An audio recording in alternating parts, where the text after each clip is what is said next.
They called it the most star-studded Royal Rumble match in history, but I don't know about that one. It's time to take a look at the 2007 Royal Rumble pay-per-view from January 28th at the AT&T Stadium in San Antonio, Texas. This show was nominated by Daniel Howell, Jeffrey Pridemore, Logan Omer, and AD507 over at patreon.com/wrestlingwithregret. This is the 20th Royal Rumble in history, so how will it stack up to its predecessors? We are going to find out here. The opening package gives you a big double dose of like the history of the Rumble match up to this point, along with like a lot of the top contenders and people who could theoretically possibly win the Rumble this year. And it's all about seizing the dream. But I'm going to say this, and if I've said it once, I've said it 100 times, and I don't care how many more times I got to say it, because it needs to be said. Stop using that clip of the Battle Royal in your motherfucking Rumble videos. And here is a small spoiler for you in regards to the Rumble match for this show. There is almost nothing in that Rumble that is nearly as exciting as that half-second clip of that Battle Royal they keep using. 13,500 folks in the arena. This show gets 525,000 pay-per-view buys, down a little bit from 585K the previous year.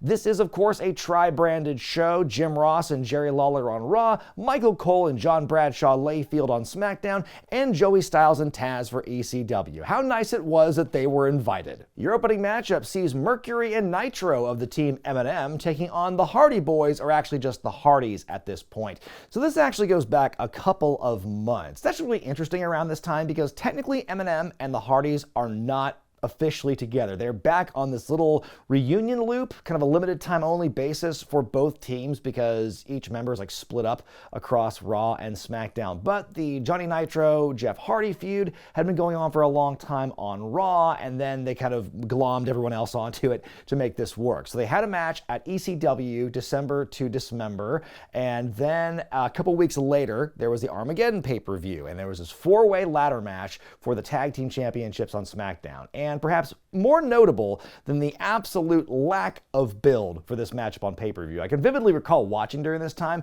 and they did not build this one iota before the pay-per-view. But more notable than that was the big, gruesome in-ring injury that takes place to Joey Mercury during the matchup. There's this slingshot ladder spot, the ladder hits him in the face, and his face just goes kablamo as a response. It was really gross. But he is able to recover. He gets this like face mask gimmick for a while to protect his face while his orbital bone, etc. is healing, and they continue this rivalry going into the Royal Rumble here. A lot of quick tags for both teams early on, fairly straightforward stuff, nothing too flashy, but there's a lot of big shots peppered in. There's this "let's get ready to Rumble" sign that we're going to see all night on the hard cam. Matt takes a lot of heat, but he finally tags in Jeff. The pace quickens. The Hardys go for the double team dive. Nitro gets his knees up for Jeff, but takes the leg drop from Matt Hardy, which looks awkward and very painful. Nice way to get a concussion. But now Jeff is the one who takes the heat. A very well done hot tag fake out here. We get the real thing a couple minutes later. Hot tag to Matt. He goes on this big run. He hits his spots. The poetry in motion is countered. I do like this finish a lot. Mercury tackles Matt out of the ring. Jeff getting a tag at the last second, then hits the swanton on Nitro to win. I give this one 3 stars out of 5. I thought the match was just okay. For a couple of teams that are well known for kind of like a fast-paced, kind of daredevil style, we didn't really see a lot of that in this matchup, I thought. And honestly, I think some of the other stuff they'd done earlier in the last couple of months was stronger than this match, honestly. But I'm still confused. Obviously, well, not in one sense I'm confused. From a storyline perspective, it makes no sense to bring these teams together. But if you step back and you realize, oh, it's because they have no ideas with what to do with these brand splits, so let's bring everyone back together and still call it separate. We go now to the Tumbler Zone backstage. We see Jonathan Coachman, who is the assistant to Eric Bischoff, and Teddy Long, the GM of SmackDown, chatting it up about who's going to win the Rumble. Kelly is the official Tumbler girl. Edge comes in to get his number. He's not impressed and makes fun of her name, and then Kelly responds in kind, so point for her. Did your parents name you twice so you wouldn't forget your last name? Well, at least that is my real name. Edge and his teammate Randy Orton get their numbers, and one of them says, "I'll show you mine if you show me yours." Then King Booker just walks in and says, "Tell me you didn't just say that." And that's the segment. That's kind of the punchline of this bit. And would you believe it, that's not the last time they're going to do basically the same joke. Up next, a match for the ECW Championship as the new champ, Bobby Lashley. Do we love Bobby? He defends against Test. Test has reemerged in WWE as of late on the ECW brand. Big as a fucking house. This guy, I mean, here's a guy who, when he was first in the WWF, debuting as, Motley Crue's bodyguard and doing the storyline with Stephanie McMahon and the Alliance and all that stuff, he looked good. He looked like a normal, relatively normal human being, but he still looked like a star. He was this big jack dude. He had this quality about him. Then he goes away for a while, and then he comes back, and he is just enormous. And you're going to tell me that after the way Eddie Guerrero passed away and the things and circumstances that led to his passing, and they had this wellness policy in place, you're going to tell me that that dude comes walking back into your door and you're like, perfect, we're hiring this guy. Test has been calling himself the Impact Player lately, which I'm sure makes any old school ECW fans' blood just curdle at the thought of him saying that. Also, he's been calling himself God's gift to ECW. And then what happens on the go-home episode of ECW TV before this pay-per-view, the two have a championship matchup in the main event on TV, and Lashley wins clean. Yeah, I want to see it again and I want to pay for it this time. Also, the ring announcer at the start of this calls it's for the ECW World title. Doesn't even say championship. Come on, man, show a little bit of respect to this belt and this brand. Stop shoveling dirt onto that grave. Anyway, the story here, the story that I saw from watching this is that Test, yes, he is a big dude now, but he has lost a lot of his speed since the last time he was in the company. And Lashley, who is comparable in size to Test, at least has that quickness factor about him. He's just naturally faster the way he takes Test down. Test starts to work the arm of Lashley, just armbar city for a while. And most of his personality in this matchup is just him shouting, "Shut up!" to no one in particular. The backdrop almost has Test over-rotate and land kind of awkward. Lashley tries a military press, but his arm gives out. A big boot by Test. That's almost it for the champion here. Bobby suplexes Test, who powders out of the ring, then just decides to keep walking and get counted out. Wow, what a warrior. Then after the bell, Lashley chases him down, brings him into the ring, then hits his finish on him, which he could have done just as well during the match, and you would have still had a stronger result than this. I give it 1 star out of 5. This was not a great matchup. If you want to see a couple of guys built like, water heaters, trying to have a good matchup but failing, then this is kind of the matchup for you here. And just, the ending to this, I don't know who pitched that idea at the ending. I don't know who thought that that was going to protect Test. It's one thing to take the count out victory in a championship match where you're the challenger and you're the whole, I'm going to be the next champ, you have all this confidence. I hate when that happens in title matches. It doesn't happen often, but it's happened enough that I know I don't like it. And so then not only that, Bobby chases him out, hits him the finish anyway. You just doubly punked him out. And that is so dumb to me. I know that ECW and SmackDown, they shared the loop together and that sort of thing. But I would be okay if ECW had, similar booking to SmackDown and not just, SmackDown booking but dumbed way, way down to make ECW look way worse than it was meant to be. Backstage, John Cena's getting checked on by the doctor. He's got some sore ribs and insides after Umaga jumped him last week. Cena says he's good to go when Vince McMahon and his bright yellow jacket walk in. Vince asks Cena if he's considering forfeiting the title tonight, but Cena says no, and Vince says, "You can't see me, I can't see you, and after tonight I can no longer see you as the WWE champion. I sure as hell can't see you as the last man standing." Hey, a quick shot of Tommy Dreamer in a suit. Up next for the World Heavyweight Championship, Batista defends against the man who claims to be sports entertainment personified. personified Mr. Kennedy, who you might recall a couple of months ago here on this channel. I actually did a deep dive into his WWE tenure, and you can check that video out right here. So Kennedy won a Beat the Clock challenge. Actually, here it was called the Beat the Clock Sprint to earn the right to face Batista, although he did it in some kind of controversial fashion, basically screwing over the Undertaker from beating his time. And that's how we got here. They're really doing a good job by building up Kennedy as best they can. You know, they put over the fact that he's beaten 6 world champions in the past year. He beat Batista twice in that time period, in fact. So he's practically the unnamed, world champion, the champion in waiting. They're giving him all this pomp and everything. But frankly, I think that his personality at this point and his gimmick, it doesn't hit the same as it did the year before. There are some similarities still to what he was like when he first debuted, but I feel they kind of took some of his edge off, and they try to make him more of that kind of cerebral, slow-talking promo kind of guy. And it made him sound boring. I don't think it made him as dynamic or as interesting as he could have been, and then that current kind of heel form. And sometimes you look at a wrestling match, kind of read the tea leaves and say to yourself, well, I know how this is going to end, but man, it doesn't make it any better going into a match like this. I like JBL's SAT words he uses to describe Mr. Kennedy here throughout this whole build. He talks about the amelioration of Mr. Kennedy, which is, according to the definition, the process of making something better. So he's saying Kennedy has gotten better.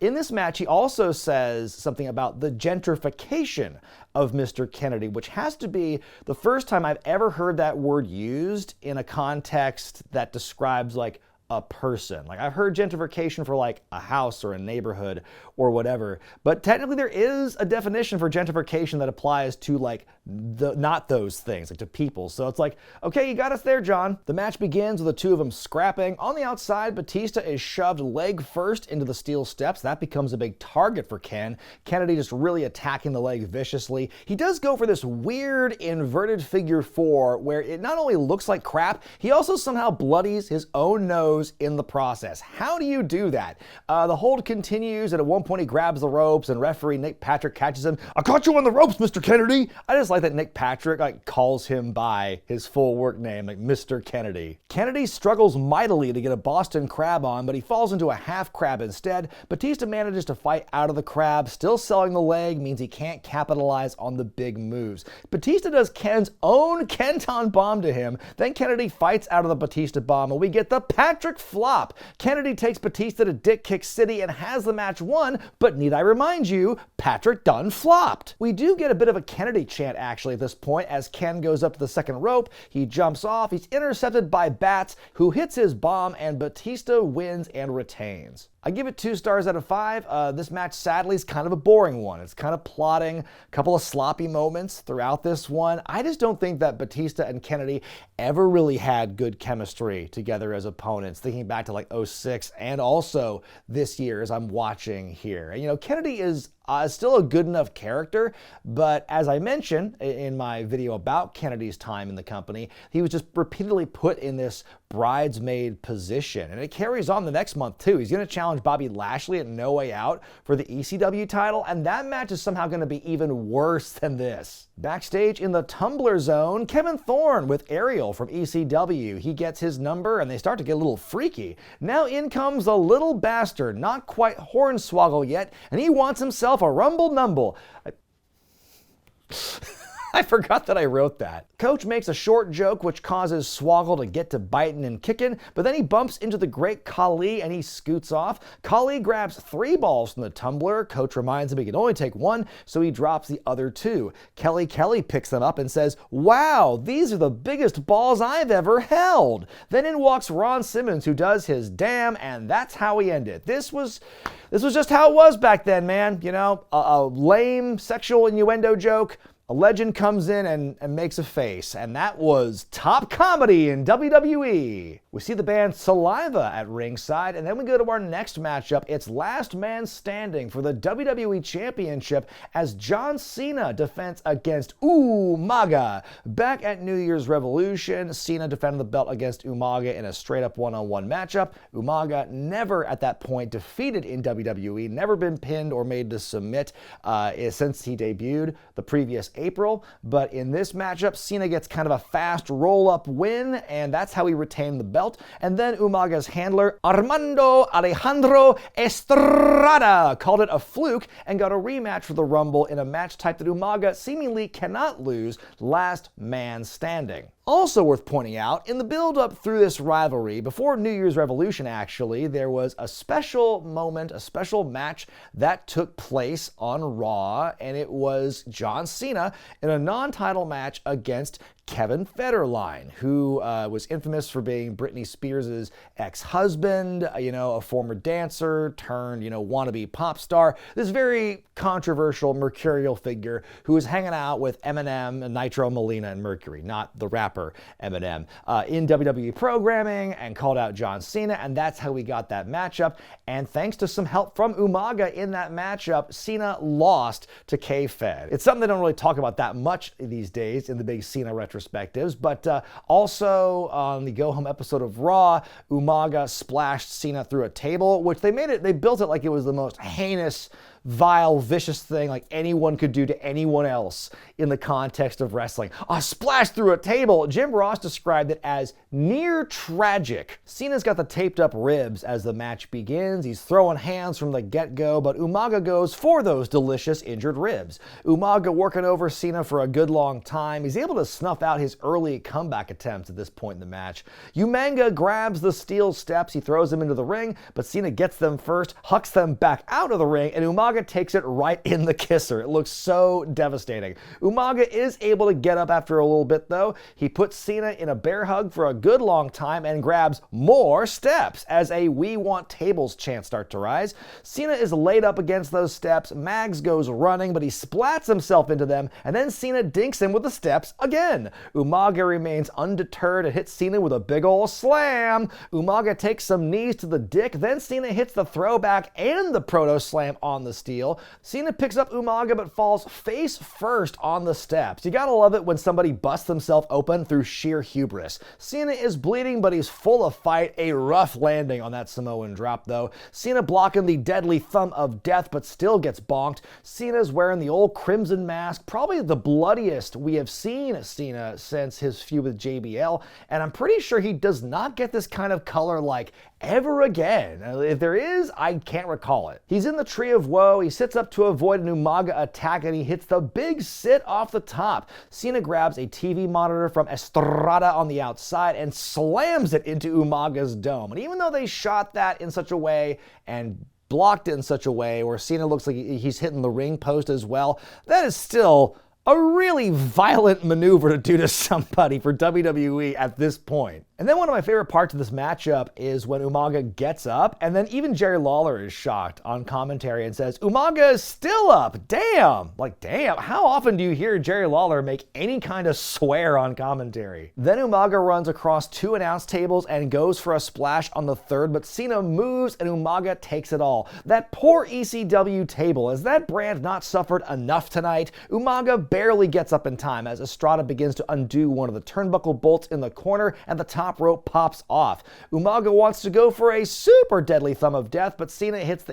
FU. He decks Estrada, then wraps the rope around Umaga's neck with the STF, and Cena's just going, ah! He's just screaming, a bloody mess. Umaga turning purple, his tongue's all out and shit. We get a big Cena chant from the crowd. And then after that, Cena just kind of lets go of the hold, lets it lie. Umaga slowly begins to stir, and John's like, "Nope, bitch," and gets him back to choking with the rope. This time, Umaga fails to answer the 10 count. Cena wins and retains. I give it 4.5 stars out of 5. My God, what a match this was. It's so crazy to think that we are not too far now from moving into the PG era of WWE, but I still associate a lot of this time period with more kind of a kid-friendly, cheesy product. So we're kind of almost there anyway. And so for Cena to still get color, especially to this extent, and to have a match with such violent moments as this, still feels kind of shocking in this era of WWE. And I think this is easily one of John Cena's not just best matches of this time period, probably his first like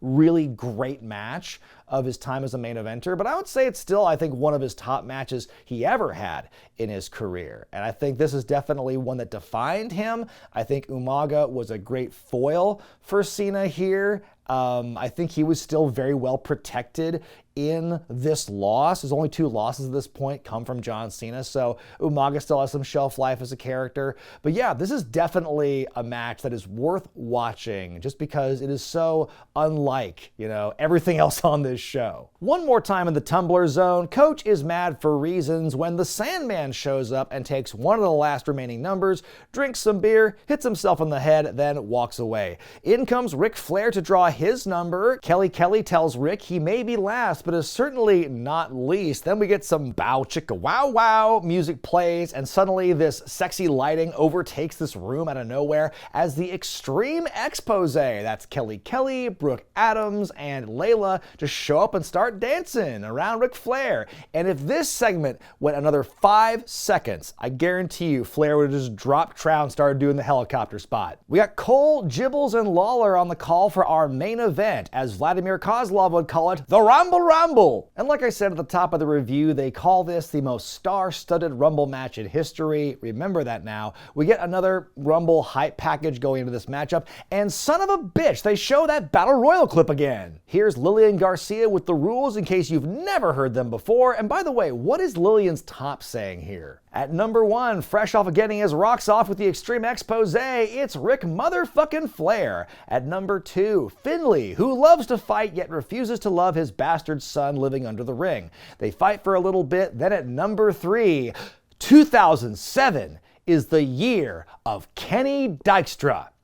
I'm going to say that again because that line bears repeating. Write it up in the sky. 2007 is the year of Kenny Dykstra. 21-year-old Kenny, the former Spirit Squad member who lately has been getting quite a push. He's beaten Flair 3 times and lost to him a 4th time on TV. At number 4, it's Matt Hardy pulling double duty tonight. We get some more fighting. Then at number 5, it's one half of the World Tag Team Champions, Edge. He immediately goes on a spear off, but soon eats a twist of fate by his old pal Matt. Flair brings in a steel chair. He wants some revenge on Edge for what he and Orton did to him a couple of weeks ago, but Edge dumps him out, then eliminates Dykstra. At number 6, it's Tommy Dreamer from ECW, the first extremist of the night. By the way, in case you forgot, this was their brief way they were marketing the ECW talent of this time. Raw and SmackDown had superstars, and ECW had extremists. And that name, I recall, also had a lot of different revisions over time because they were also at one point called Rebels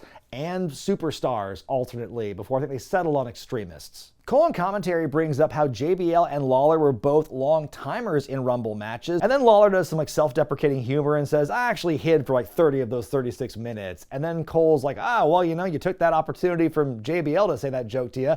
And then John, never one to miss an opportunity, says he probably thought there was some young chick under the ring. Damn! At number 7, it's Sabu. He immediately gets at a table and starts fighting with Dreamer. They bring up on commentary, Cole says he's homicidal and genocidal, yet refuses to say suicidal, unless that was edited out from the version that I watched. At number 8, Gregory Helms, the longest reigning cruiserweight champion, with a do-rag making his way to the ring, and he goes right after Hardy. At number 9, Shelton Benjamin. He and Matt cannot get Finlay out of the ring despite their best efforts. At number 10, Kane. He's on a roll. He eliminates Dreamer, chokeslams Boo off the apron and through his own table. As they always say, he who sets it gets it. By the way, I am just breezing through these entries here because there's nothing to talk about between entrants. Nothing is really happening throughout the entire course of this matchup. At number 11, CM Punk. Number 12, King Booker, who eliminates Gregory Helms. At number 13, it's Super Crazy. JBL uses this moment to bring up that Mil Mascaris was in the 1996 Rumble and eliminated himself, and he says he still owes me money. At number 14, it's Intercontinental Champion Jeff Hardy, also wrestling for a second time tonight.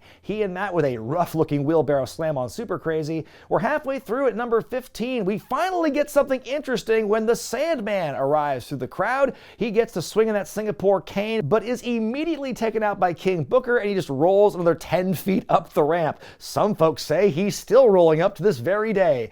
Thanks for coming. What a moment for Sandman. We finally get something for fans to cheer and go nuts for, and like, nope, you're done. At number 16, it's Randy Orton, the other half of Rated RKO. He and Edge eliminate Super Crazy and both Hardys. It's worth pointing out at this point in the match that Rated RKO, they are the tag team champions on Raw, and they succeeded in their mission of destroying Degeneration X, or at least part of it, because they had a match at New Year's Revolution against Triple H and Shawn Michaels. That was the show where Triple H tore his other quad muscle and would be gone for the next several months. This causes a huge, ripple effect, especially in terms of booking WrestleMania plans. And so, you got Edge and Orton, they're champions, but they're also kind of having friction now because they've each kind of cost themselves beatings at the hands of Shawn Michaels. There's tension there now. At number 17, Chris Benoit's here, and he's really mad. Number 18, Rob Van Dam, the only man to have held the WWE and ECW titles at the same time. Remember that, folks? Those are some good times. Kane eliminates King Booker, but Booker runs back in, hits Kane with his big moves, and takes him out, which, as we all know, is perfectly legal. At number 19, the world's largest love machine, Viscera, in his big white jammies. By the way, I just want to get this correction out now. In my Vengeance 05 review, I mentioned that the Lillian Garcia Viscera storyline happened as a result of Lillian getting knocked off the apron and getting injured by Charlie Haas.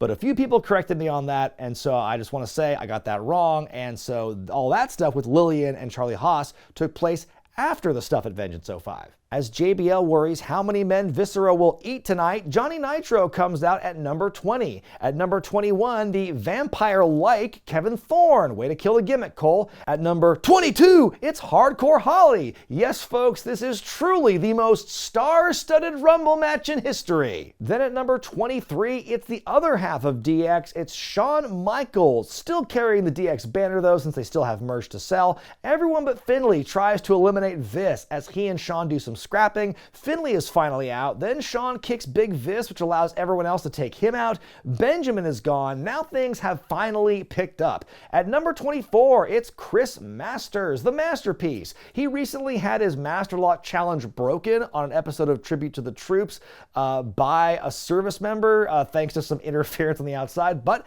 they have just retconned that and said, no, that never happened. Nitro's taken out by Benoit. Then at number 25, it's Chavo Guerrero. Kevin Thorne's out of here. RVD goes up for something, then stops and goes back down. At number 26, it's MVP, who they say is still recovering from the burns he suffered at the hands of Kane at Armageddon in their Inferno match. RVD kicks Masters out of the ring. Then at lucky number 27, it's Carlito. At number 28, it's the Great Khali. There's many headbutts, there's many head chops. The road to WrestleMania goes through this man. Okay, John. Khali lays out everyone else in the ring. He throws out Hardcore Holly. The Miz enters at 29 and is immediately eliminated, but he doesn't even break the Warlord's record. So, what was the point? Khali's taken out everyone now. He's given HBK the double choke slam. And then there's this part of commentary which really grinded my gears here because Cole says, who can stop the Great Khali as it's ticking down to the seconds before number 30.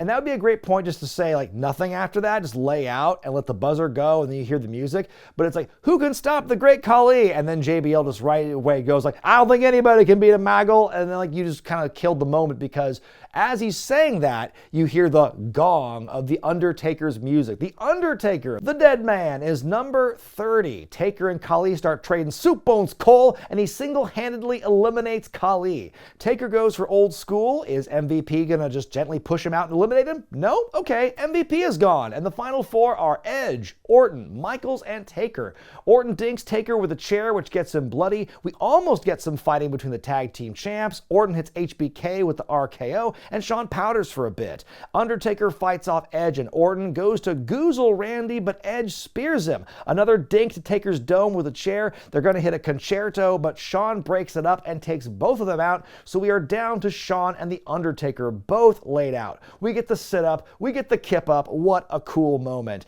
And then Jerry kind of ruins it by saying, I don't think we've ever seen these two before. I'm really, man? Hell in a Cell? casket match? I'm sure others, but like, no? We get a lot of close calls here. Taker's teetering on the apron, but stays in it. This part is honestly the best part of this whole match. On the apron again, they're fighting their way to the top. Shawn knocks Taker off, hits the flying elbow. The crowd in San Antonio is electric as Shawn tunes up the band. Sweet chin music is blocked, and Undertaker hits the choke slam. Shawn avoids the tombstone and hits the super kick. He goes for it again, but Taker grabs him, launching him out of the ring to finally win. It's his first Rumble match victory ever. I'm going to give this one 3 stars out of 5, and every single one of those stars goes directly to The Undertaker and Shawn Michaels because they saved this thing from being easily the worst Rumble match of all time. Not only do they fail to deliver on their message of the most star-studded, but it's also so incredibly boring. They hadn't got to that point in the Rumble where, you produce it so that somebody runs in and hits big spot, big spot, big spot, then they get cut off or whatever. It's just they run in, they throw a few punches, then they're dumped out. There's no comedy spots, there's no surprise entrance. None of the things that make the Royal Rumble remotely interesting or fun are there or present in this match in any respect. The only thing worth watching is the very end with Shawn and The Undertaker, because that actually brought the crowd back to life. And it was so fun to watch because for a little bit, I actually forgot who wins this matchup, because I know Undertaker challenges Batista at WrestleMania and Shawn Michaels challenges John Cena for the WWE Championship. So they each get their, WrestleMania main events or what the equivalent is, but I kind of forgot how we got there. But yeah, really fun ending, really cool to see Taker and Shawn go at it again, not for the first time ever, as Lawler would say here. And of course, this plants the seeds for the amazing stuff they're going to do at Manias 25 and 26 down the line. My grade for the 2007 Ramble Rumble is a C-. This is a really forgettable show. I would even argue the Rumble match itself is pretty forgettable, but it's honestly, this whole show is saved by Last Man Standing